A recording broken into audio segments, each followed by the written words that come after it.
Hello guys, nandito na naman tayo sa ating chika, sa ating mga latest update dito sa Showbiz. Karen Mix TV, Showbiz Update. Disclaimer, ang mga larawang ito ay hindi pag-aari ng uploader. Ito ay kinukuha sa karagdagang impormasyon. Credit to the owner. So ito nga guys, kapapasok lang.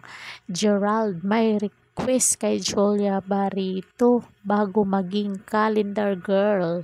Ano kaya ito? Pakinggan natin guys. Tila nagkaroon pala ng kasunduan ang celebrity couple na si Julia Barito at Gerald Anderson bago maging calendar girl ng isang liquor brand ang actress. Diba ugong-ugong at usap-usapan din ang umanong hiwalayan nitong dalawa. Oh, ayan na, ito na. Hindi sila totoong hiwalay. Nagkaroon lang ng isang request ang boyfriend ni Julia. Ang bilin daw ni Gerald, dapat maging graceful pa rin siya kapag ginagawa na ang pictorial ng pagiging calendar girl.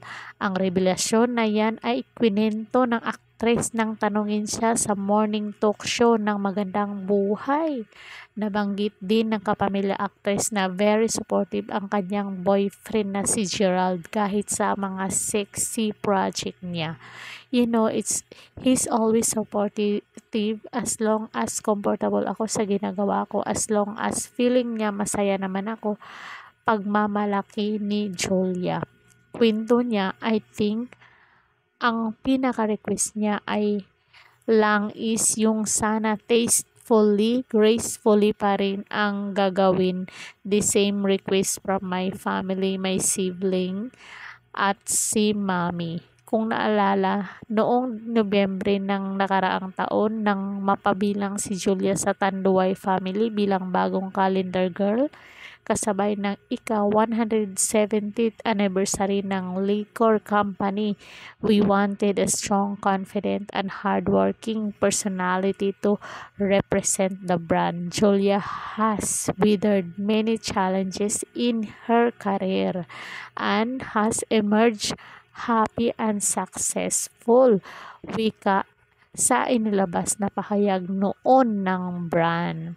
Sa gitna ng launching, inihayag ng aktres kung bakit niya tinanggap ang pagiging calendar girl. Bakit nga ba? Say niya, it was something I was nervous about but also very excited because it was an honor to be chosen to represent the brand for calendar girl. O yun naman pala. Siyempre, may edad na din to si Julia. Hindi pwedeng puro na lang pakit-cute. Excited but nervous because it means having to be a lot braver in expressing myself, ani pa niya. Samantalang taong 2021 nang mag-umpisang maging magjowa sina Julia at Gerald. So matagal-tagal din sila, mga almost 3 years na yung dalawang magkarelasyon. So comment down kayo kung nagustuhan nyo ang kwentong ito guys kay Julia at Gerald, para malaman natin ang inyong naging pahayag. Don't forget to like, share, comment, and subscribe Karen Mix TV para ma-update kayo sa ating mga latest video. Ring bell all niya ako. Hanggang sa muli. Thank you so much.